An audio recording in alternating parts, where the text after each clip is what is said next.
Partout où je vais, j'attends impatiemment que la nuit tombe pour me connecter aux étoiles et admirer les merveilles que la Voie lactée peut nous offrir.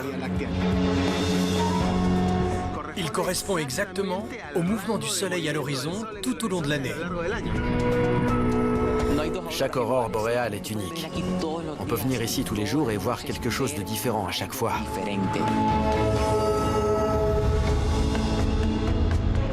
Je m'appelle Ricardo Garcia et ma passion, c'est le ciel et les étoiles. Je vous invite à me suivre dans un voyage à travers tout le continent américain.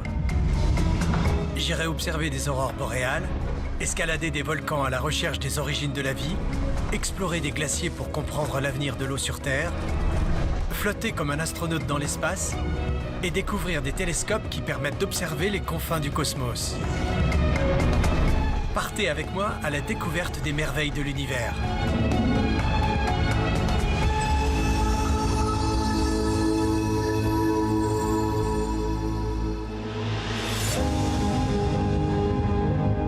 Notre univers compte des centaines de milliards d'étoiles qui produisent de la lumière et de l'énergie tout en donnant à voir de magnifiques spectacles cosmiques. Dans cet épisode, on ira admirer quelques-unes de ces merveilles. Des aurores boréales créées par le Soleil aux frontières de notre planète, la danse de la Voie lactée au-dessus de nos têtes. On ira également visiter un temple vieux de 2000 ans, construit pour indiquer le passage de la lumière à différentes époques de l'année, avec une remarquable précision. La première étape de mon voyage m'amène aux États-Unis dans le parc national de Yellowstone.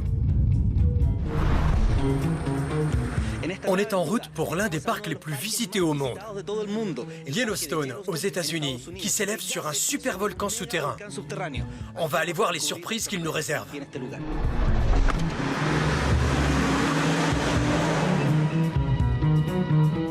Le parc de Yellowstone est pour sa plus grande part situé dans l'État du Wyoming, mais il s'étend jusqu'au Montana et l'Idaho. Fondé en 1872, il est considéré comme le parc national le plus ancien du monde. Pour le visiter, je vais voyager à bord d'un camping-car. Mon but est d'observer les merveilles du ciel nocturne au milieu de ce paysage spectaculaire. Pour ce faire, je vais retrouver deux astrophotographes espagnols, Juan Carlos Casado et Miquel Serra Ricart, de l'expédition Chelios, ainsi qu'Ivan Castro, un photographe originaire du Guatemala. Aujourd'hui, on va voir des geysers et des endroits spectaculaires et prendre des photos de la Voie lactée. La Voie lactée est notre grand foyer cosmique, une galaxie qui abrite des milliards d'étoiles. La nuit, à l'écart des villes, elle ressemble à une grande rivière au-dessus de nos têtes. J'ai fait le voyage jusqu'à Yellowstone pour photographier ce grand spectacle de lumière. Je suis impressionné. J'ai parcouru des kilomètres dans ce parc et je n'ai pas vu un seul détritus. Maintenant, je comprends pourquoi Yellowstone est un modèle de préservation.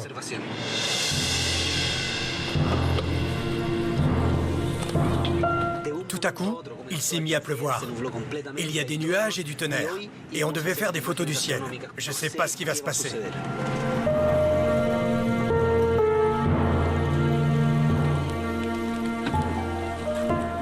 C'est la tuile, cette pluie. Je retrouve l'astronome Miquel Serra Ricart. Il dirige l'expédition Chelios, un groupe de jeunes gens qui parcourent le monde entier pour étudier les merveilles de la science. Miquel, enchanté. Comment vas-tu? Très bien. Quel temps de chien. On fait quoi? On va attendre que le ciel se dégage. Les tempêtes sont fréquentes à Yellowstone. Je suis sûr que ce soir, on pourra voir les étoiles. J'aimerais rencontrer l'astrophotographe Juan Carlos, qui fait des photos magnifiques. Allons-y. Tout de suite? Où est-il? Avec son appareil, je parie. Tu es venu ici à Yellowstone. Pour faire quel genre de photos? Comme on est à Yellowstone, je veux essayer d'associer le Soleil avec la Terre. C'est-à-dire le spectacle dans le ciel, les étoiles, la Voie lactée, avec le paysage magnifique qu'offre ce parc. Pourquoi la Voie lactée en particulier? On est en été. C'est la meilleure période de l'année pour voir la partie la plus dense de la Voie lactée, le centre galactique qui brille toute la nuit ces jours-ci. J'adorerais voir comment tu prends ces photos et comment tu travailles. Mais le temps n'est pas favorable. Je vais vous suivre et on va rester en contact. Je veux voir les résultats, car Yellowstone est un endroit magnifique. Et je suis curieux de découvrir ce que tu vas en faire. J'ai un petit moment pour jouer avec le matériel de Juan Carlos Casado. Les astrophotographes utilisent des appareils très sensibles, avec des objectifs dotés d'un gros zoom qui leur permettent d'obtenir de magnifiques photos de l'univers. La météo est très changeante ici, mais les prévisions confirment qu'il va pleuvoir toute la nuit. Quel dommage que le temps nous joue un mauvais tour.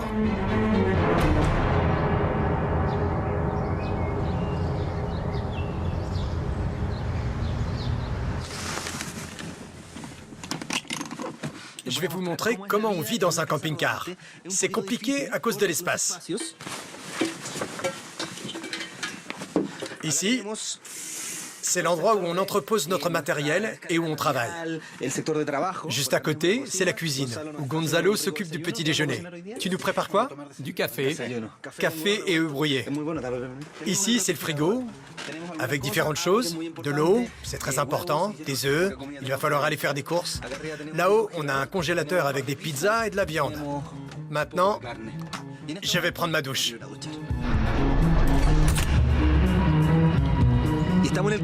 On roulait et on a vu un ours. Il est impressionnant. Il est énorme. Il est très calme. Il mange. C'est dingue.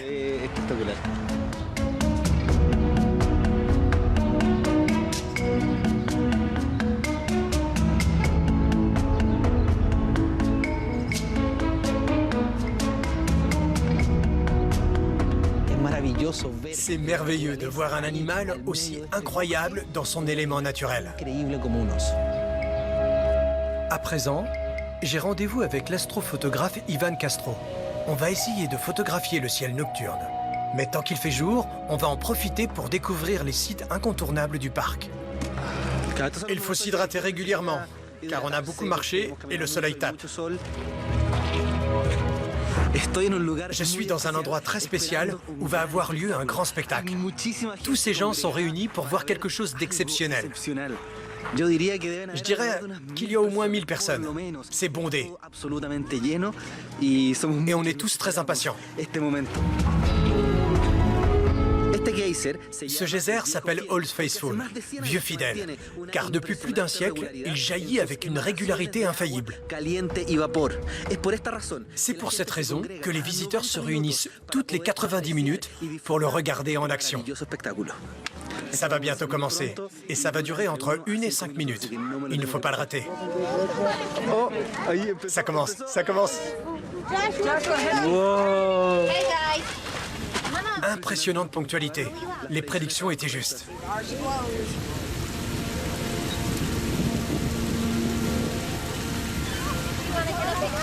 Le jet atteint 30 à 50 mètres de hauteur. C'est bluffant.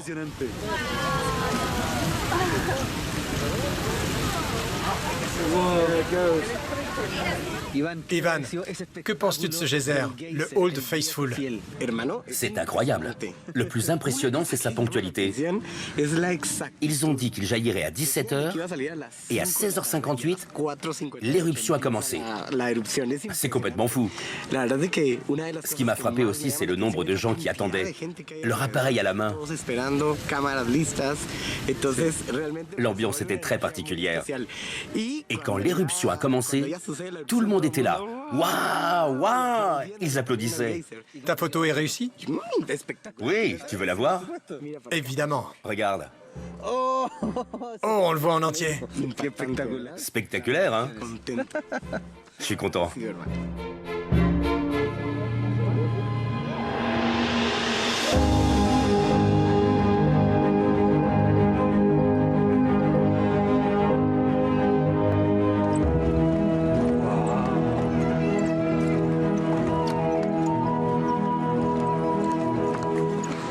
parc de Yellowstone se trouve sur un volcan souterrain actif.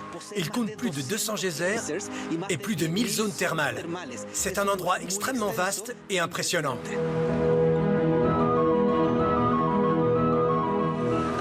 On se trouve dans un endroit exceptionnel où de l'eau chaude sort de terre et donne naissance à des rivières multicolores. Ces couleurs sont dues à des bactéries qui survivent à ces températures extrêmes. Ici, la vie jaillit partout, sous toutes les formes.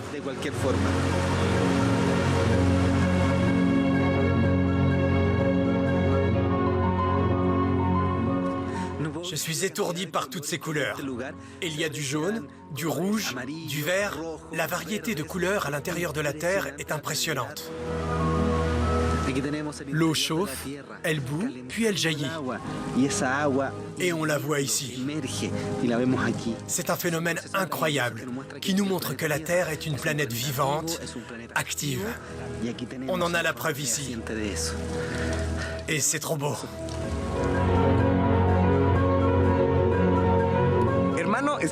Je suis bluffé par la variété des couleurs, la texture et les reflets. C'est un endroit vraiment photogénique. Ce changement de couleur est marquant pour l'œil. C'est un véritable arc-en-ciel. Être ici, c'est autre chose. On sent les odeurs, la chaleur. Tu aimes l'odeur du soufre? Non, mais on peut la sentir.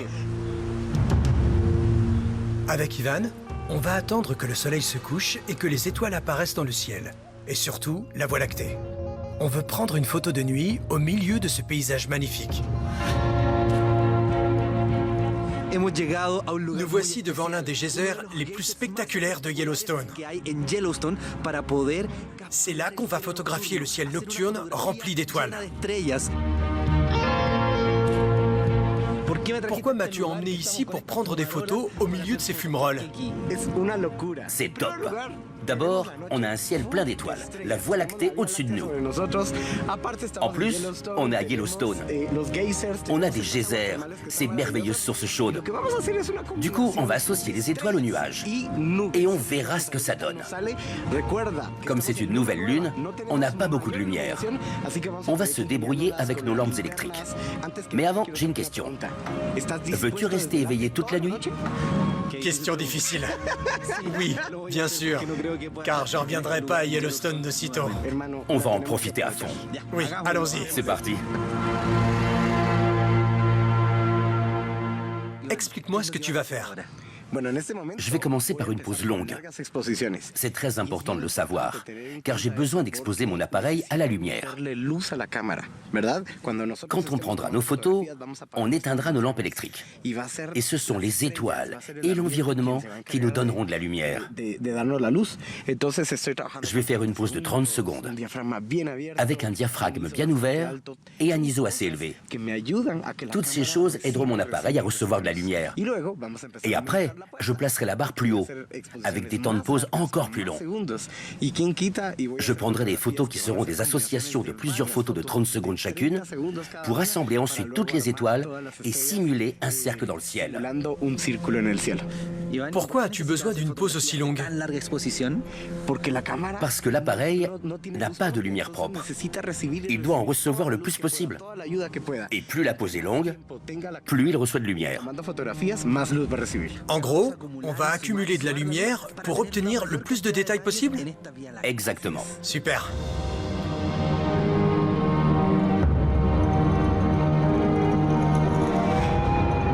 Après des heures plongées dans l'obscurité, on a accompli notre mission. On a réussi à photographier les étoiles dans le parc de Yellowstone. C'est surprenant. Quand on laisse la caméra capter la lumière pendant quelques secondes, le spectacle qu'on appelle la Voie lactée commence à apparaître. Ce centre laiteux qu'on peut voir dans le ciel. D'autres couleurs apparaissent également, ainsi que le lagon et l'eau brûlante. Tout y est. On a eu froid, mais ça valait le coup. C'est spectaculaire, c'est beau. Et on a réussi à saisir l'essence de Yellowstone dans nos photos.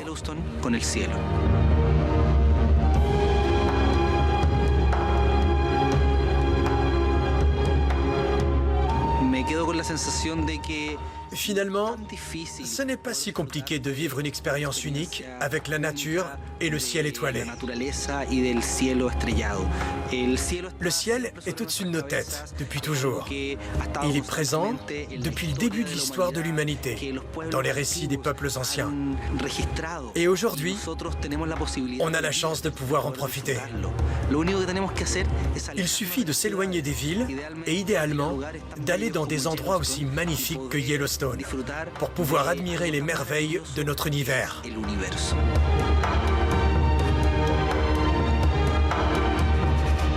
À présent, je mets le cap sur le Pérou, où je vais aller à la découverte du plus ancien observatoire solaire d'Amérique, créé par une civilisation qui, il y a plus de 2000 ans, a compris les mouvements de la lumière et du soleil.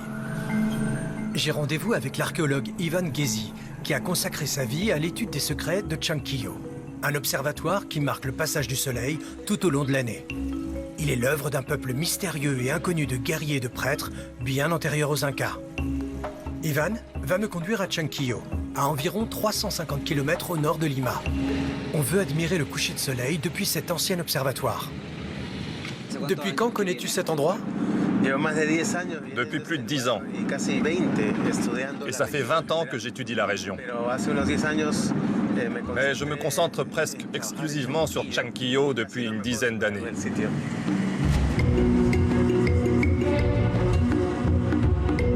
Le site se trouve au milieu du désert et il n'est accessible que par des chemins de terre dépourvus de tout panneau de signalisation. Si on rencontre le moindre problème avec notre véhicule, on devra être capable de le résoudre par nos propres moyens.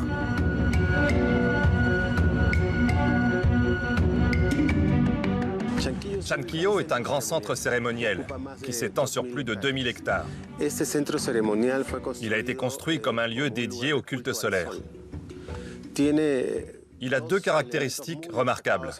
Dans un paysage culturel modifié par l'homme, dans lequel presque chaque construction a une fonction sacrée. Cependant, deux éléments se détachent. Le temple fortifié, qui est sans doute dédié au soleil, et qui est entouré de défenses militaires extraordinaires, en plus d'occuper une position dominante stratégique. Et ces 13 tours, qui sont elles aussi très imposantes et en hauteur. Leur fonction est de servir de repère sur l'horizon pour montrer la position du soleil tout au long de l'année. Comment fonctionne cet observatoire solaire ? Je veux comprendre à quel moment se produit cet alignement entre les tours de l'observatoire et le soleil. Avant toute chose, on va visiter le temple fortifié. Le temple fortifié est un immense bâtiment d'environ 300 mètres de long, qui est constitué de plusieurs murailles concentriques. Quand on s'approche, on voit que ces murs font plusieurs mètres de haut et plusieurs mètres de large. Et ces trois murailles renferment trois plus petits bâtiments qui occupent le centre du temple fortifié. Il y a un bâtiment quadrangulaire, le temple dédié au soleil, et deux autres bâtiments de forme circulaire qui sont consolidés par des constructions concentriques et qui constituent des abris supplémentaires en cas d'attaque. Ce chantier colossal pour construire toutes ces murailles avait un seul but, protéger les bâtiments au centre de la forteresse.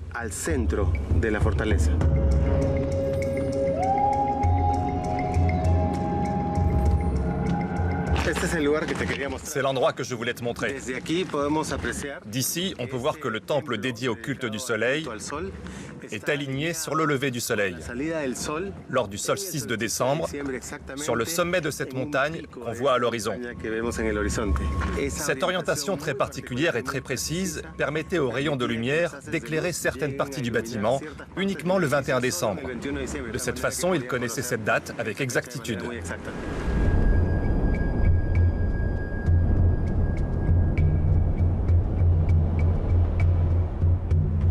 Les 13 tours de Chanquillo constituent un véritable calendrier.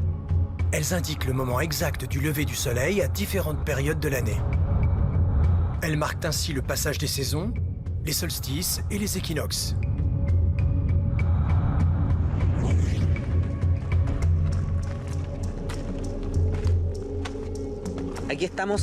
On est au milieu du désert. L'eau est la ressource la plus rare et la plus importante. Les tours et le temple fortifié marquent différents points. L'un d'entre eux est le solstice d'été, le moment où l'eau recommence à couler dans les rivières, le temps de l'irrigation. Ces différents points étaient indiqués sur le calendrier de cette civilisation.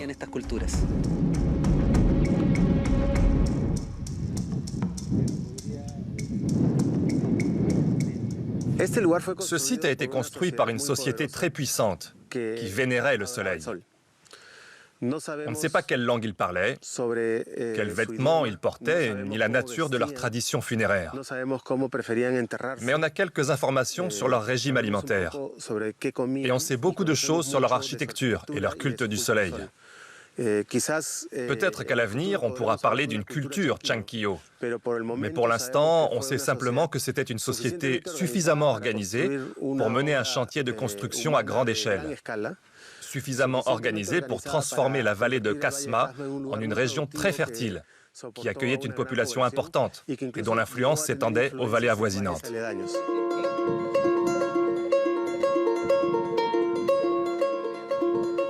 C'est fou d'être ici dans un endroit aussi chargé d'histoire. Ces pierres ont 2300 ans. Je crois que je n'ai jamais visité de site aussi ancien. Tu vois cette argile? Oui. C'est de l'argile? Oui, elle servait à assembler les pierres entre elles. Impressionnant. Ivan, que penses-tu de ces vestiges archéologiques? Les Péruviens anciens étaient très ingénieux. Chankillo abrite non seulement l'origine mondiale de l'astronomie, mais aussi l'origine du plastique. Pourquoi salir des endroits aussi beaux? Ce désert est époustouflant. Au milieu des dunes, il faut veiller à ne pas marcher sur un vestige archéologique. Il reste peu de temps avant le coucher du soleil. Du temple fortifié, on va reprendre la route jusqu'aux 13 tours.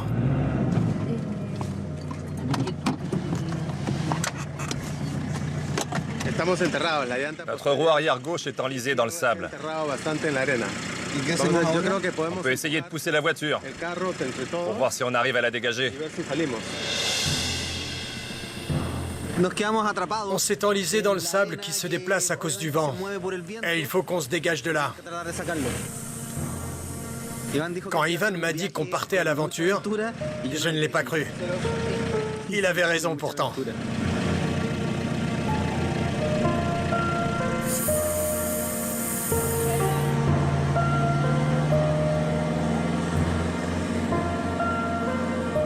On a réussi. Enfin, ils ont réussi. J'y suis pour rien. Dans quelques minutes, on pourra regarder la nuit tombée à l'observatoire solaire. Il faut qu'on se dépêche. Combien de temps il nous reste? 15 minutes environ. On va y arriver? Ouais. On va mettre la double traction. Les 13 tours.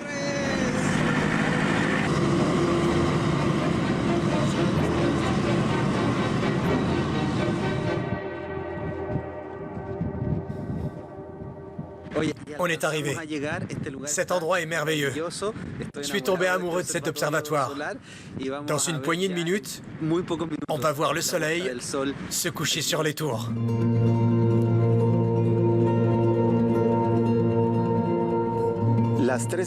Les 13 tours sont un alignement de bâtiments relativement hauts sur une petite colline. Ces constructions disposent d'un escalier intérieur à l'extrémité nord et à l'extrémité sud, ce qui nous permet de grimper jusqu'au sommet. Ces tours indiquaient sans doute quelque chose de similaire à nos mois actuels. Et chacune d'entre elles avait peut-être une signification précise, liée à une divinité, à un groupe social ou à une étape de l'économie agricole. Chacune pouvait avoir une signification en rapport avec le temps et avec la société, et ainsi être célébrée de manière continue.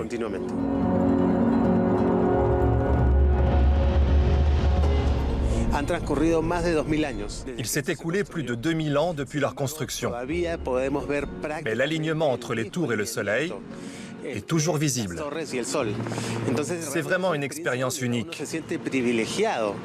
C'est une chance d'être en mesure de voir ce que les prêtres ont observé il y a plusieurs milliers d'années et de faire perdurer ce pourquoi ces tours ont été conçus. J'aimerais que les Péruviens et les gens du monde entier puissent eux aussi vivre cette expérience. Aujourd'hui, on vit dans un monde très avancé technologiquement et on a perdu ce contact avec les mouvements des étoiles et du soleil parce qu'on n'en a plus besoin dans notre quotidien. Mais en venant dans un endroit comme celui-ci, je me rends compte que c'était essentiel. Tellement essentiel qu'un peuple a construit un temple tourné vers l'endroit où le soleil se lève. C'est merveilleux de mesurer le lien qui unissait les anciens au cosmos, à l'univers et à leur environnement.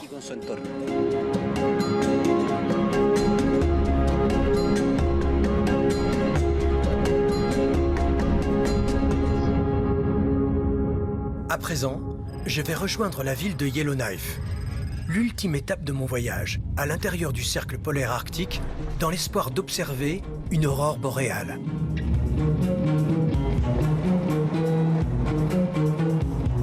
Je me trouve à Yellowknife, au Canada, tout au nord du continent américain.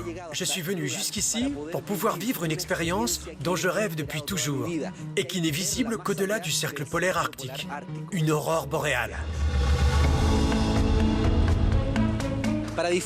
Pour profiter de ce spectacle merveilleux, on a dû voyager jusqu'à l'extrême nord du continent américain, jusqu'au cercle polaire arctique. Le cercle polaire arctique, c'est quoi? Tout d'abord, il faut savoir qu'il existe différentes lignes parallèles créées par l'homme sur notre planète. La plus connue est l'équateur. Il y a également les tropiques.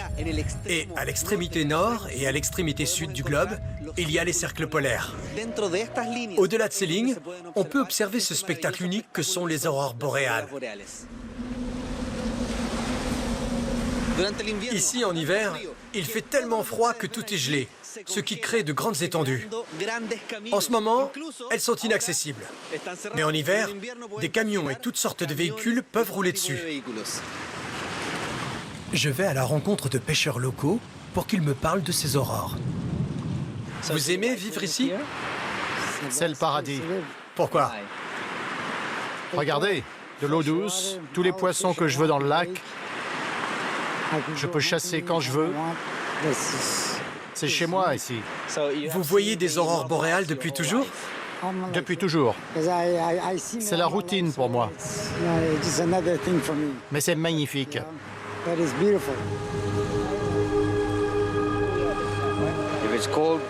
S'il fait froid, on met des vêtements en plus.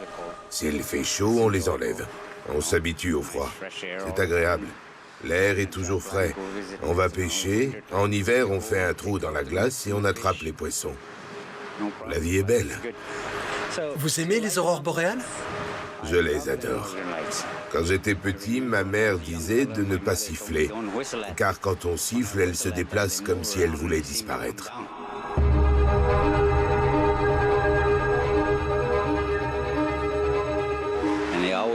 Elle se déplace tout le temps, un peu comme le bruit des signaux radio.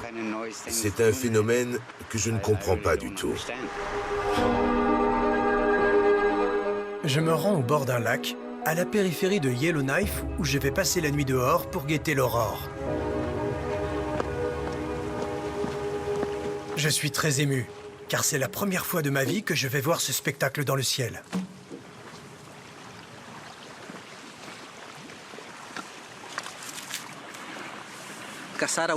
Voir une aurore boréale, ça se mérite. Il faut aller dans des endroits reculés et supporter le froid.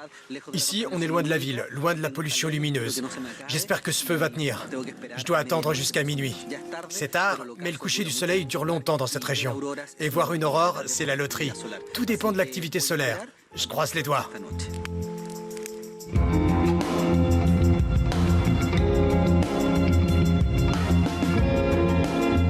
Déjà 1 heure. Il fait plus sombre, mais je vois rien encore.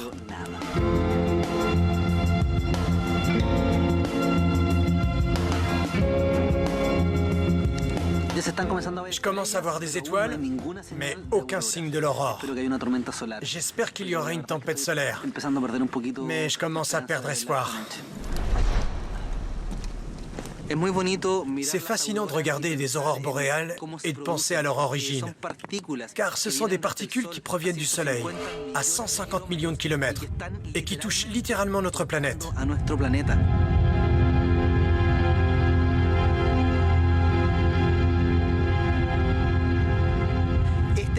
Le champ magnétique a des pôles, le pôle Nord et le pôle Sud. C'est par ces pôles que les particules en provenance du Soleil entrent dans la haute atmosphère et interagissent avec elle, avec le gaz qu'elle contient. Et c'est ce qui produit ce magnifique phénomène lumineux qu'on appelle aurore boréale. En fait, ce sont les lignes du champ magnétique de la Terre que l'on voit quand on admire une aurore boréale.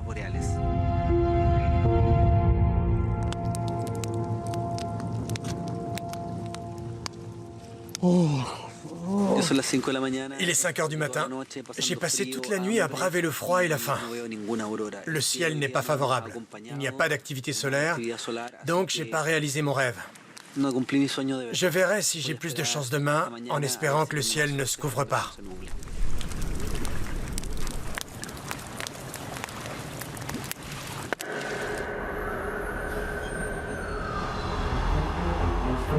Le lendemain, après cette première tentative ratée, je retourne à Yellowknife, où j'ai rendez-vous avec José Francisco Salgado, un astrophotographe et artiste.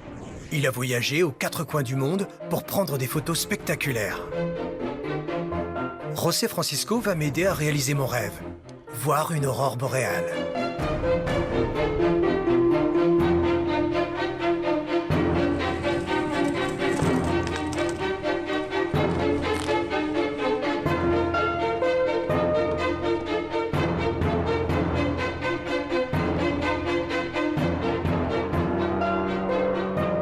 Pourquoi ici? Pourquoi Yellowknife? Sa position géographique est très favorable par rapport au champ magnétique terrestre. Et comme tu peux le voir, c'est une région assez sèche. Il n'y a pas beaucoup de précipitations. L'absence d'arbres hauts le confirme, parce que le sol n'est pas très humide. C'est ce qui en fait un site exceptionnel pour voir des aurores boréales. Le froid m'inquiète un peu. On a un soleil éclatant, mais le vent est glacial. Et il va faire encore plus froid cette nuit. Mais tu sais quoi? Voir une aurore, c'est beaucoup d'émotions. Surtout quand on prend des photos et qu'on bouge dans tous les sens. On est sur le qui-vive et on oublie le froid. Tu verras. En guise de préparation pour ce soir, on va explorer les environs à la recherche du meilleur endroit où observer et photographier les aurores. Quel type de paysage tu recherches? Je veux un endroit au bord d'un lac pour que la lumière se reflète dans l'eau. Et je pense à un endroit, par ici, que je n'ai pas encore photographié, mais qui devrait être parfait. Par là? Ouais.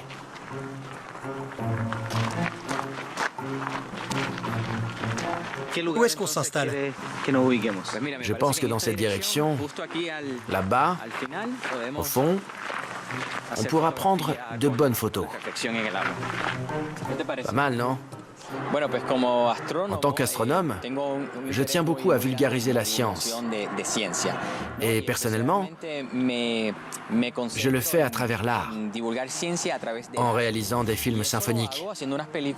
Ce sont des films scientifiques, mais avec de la musique symphonique. Ils peuvent avoir comme sujet les planètes, l'univers, la Lune, les aurores, et ces films sont en harmonie avec la pièce qui est jouée. Par exemple, les planètes de Holst ou tableau d'une exposition de Mussorgsky. L'idée, c'est d'aller à un concert pour écouter de la bonne musique, mais aussi pour apprendre des choses sur la science. Le but est de susciter l'intérêt et la curiosité du public pour la science. Après ce premier arrêt, on continue de chercher des endroits où guetter des aurores. La première fois que j'ai photographié une aurore, c'était en Alaska. Et c'était magnifique. Mais ce n'était rien comparé à celle que j'ai photographiée ici, à Yellowknife.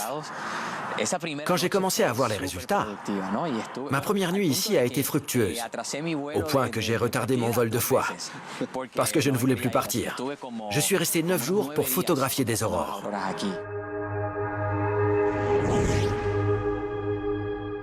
Chaque aurore est unique. C'est très dynamique. On peut venir ici tous les jours et voir quelque chose de différent à chaque fois. Une fois cette mission de reconnaissance accomplie, on retourne en ville afin d'économiser nos forces jusqu'à ce soir. Je me demande toujours, quand je regarde ces photos, si elles ressemblent à ce que je vais voir en vrai ou si les images sont plus spectaculaires. Eh bien, un appareil photo, un bon appareil photo, un appareil professionnel va détecter des choses qu'on ne voit pas. Par exemple, l'œil humain ne distingue pas très bien les couleurs dans l'obscurité. On voit des nuances de lumière, mais pas les couleurs. L'aurore, à proprement parler, présente des nuances de vert et de rouge. Le vert est très facile à voir. Pour le rouge, c'est plus compliqué. Mais quand l'aurore gagne en lumière, l'œil humain commence à détecter les couleurs et à bien distinguer le rouge. Il y a aussi du magenta sous le vert, qui est très facile à voir. Pourquoi? Parce que cela se produit quand il y a une tempête et que l'aurore devient très dynamique et très lumineuse. On peut alors voir les couleurs au premier coup d'œil.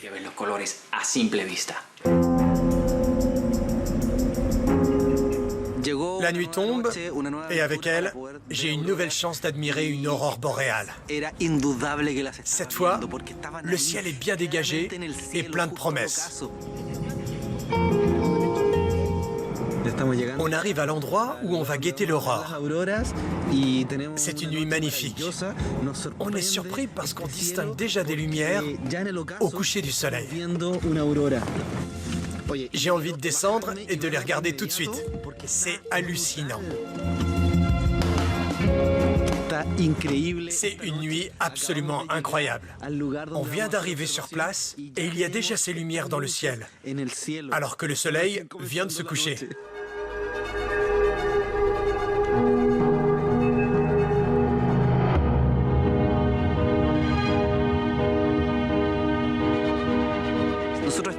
On admirait tranquillement le ciel et des touristes ont commencé à affluer.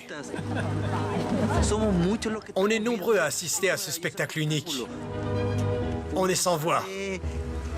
Le seul mot qui nous vient, c'est « Waouh !»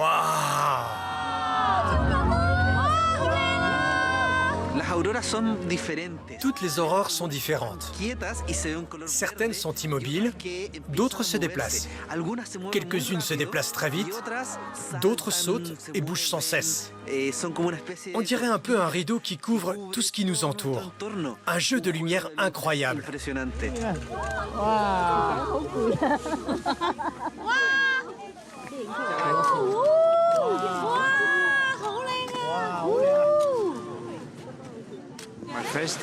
C'est la première fois que je viens à Yellowknife et je suis venu exprès pour les aurores boréales. Et vous êtes content? C'est un miracle. Je n'imaginais pas que ce serait aussi beau.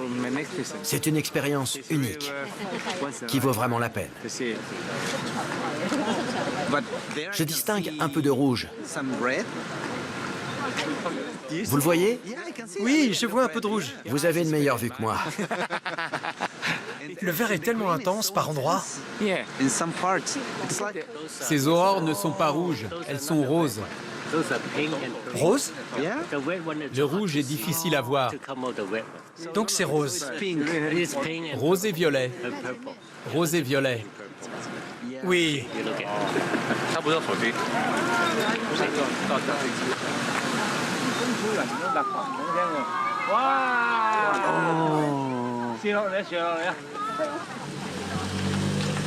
Je suis vraiment ému d'avoir enfin vu pour la première fois de ma vie une aurore boréale à l'œil nu.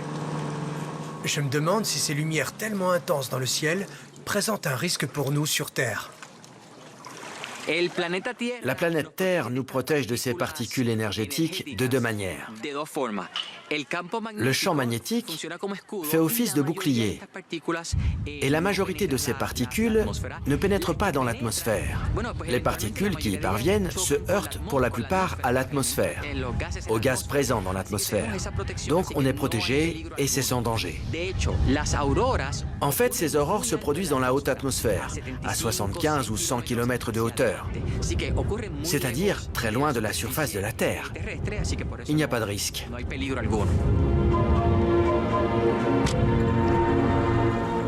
Chaque nuit ici est spectaculaire, mais celle-ci était particulièrement remarquable. Comme je classe toutes mes photos, je sais combien de nuits j'ai passé à Yellowknife. Aujourd'hui, c'était ma 35e fois, et c'est l'une des plus belles. Et comme il est à peine minuit, ce n'est pas fini. Il y aura peut-être encore plus d'activités après minuit. À présent, on s'enfonce dans la forêt pour rencontrer une famille de Canadiens indigènes. Je veux savoir quelle relation ils ont avec les aurores boréales. On s'apprête à vivre une nouvelle expérience. Et tout en marchant, on continue de voir tous ces phénomènes lumineux. Cet endroit est hallucinant. La couleur rose est apparue. C'est surprenant. C'est merveilleux. Et le ciel est rempli d'étoiles.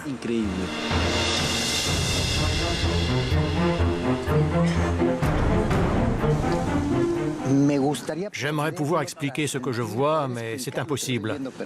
Nos sensations, ce qu'on ressent, comment en parler? C'est impossible d'expliquer à quiconque ce qu'on voit et ce qu'on ressent. Pour le savoir, il faut venir ici.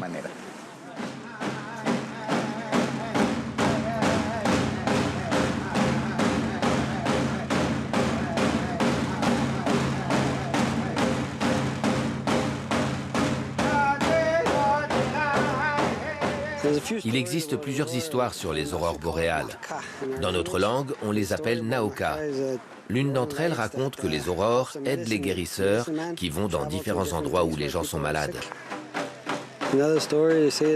Une autre histoire raconte que si nos enfants restent dehors tard le soir, c'est une mauvaise chose, car en faisant du bruit, ils font fuir les aurores boréales. C'est sans doute pour nous inciter à garder nos enfants à la maison.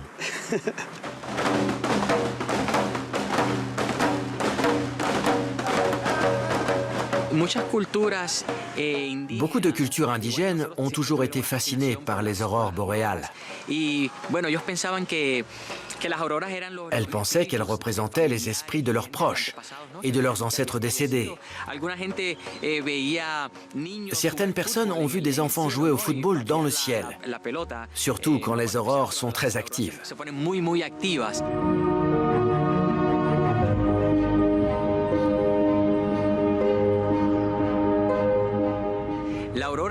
Les aurores sont un phénomène qui semble extérieur à notre monde. Peu de gens peuvent en être témoins, car elles se produisent dans les latitudes élevées. Et quand on les voit, on a l'impression que c'est quelque chose de presque surnaturel, alors qu'elles se produisent bien ici, sur Terre, dans notre atmosphère.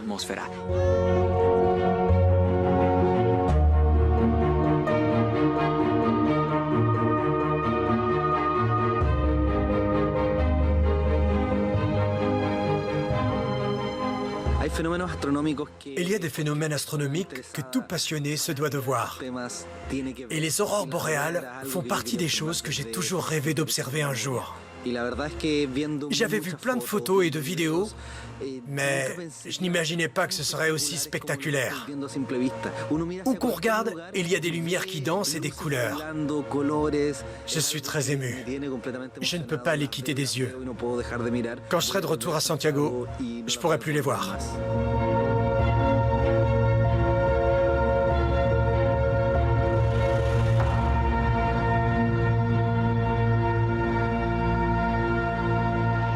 C'est ici que se termine mon voyage à la découverte des plus grands spectacles de lumière. À Yellowstone, j'ai été époustouflé par la danse de la Voie lactée au-dessus de ma tête, au milieu d'un paysage unique.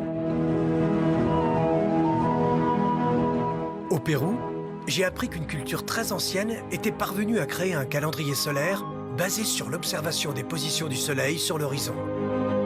Et les 13 tours de cet édifice grandiose continuent de nous émerveiller aujourd'hui à la tombée de la nuit. Au Canada, j'ai accompli mon rêve, voir une aurore boréale danser dans le ciel nocturne. J'ai compris que ces aurores sont en réalité le reflet de l'immense bouclier qui nous protège, l'atmosphère de notre grande maison, la merveilleuse planète Terre.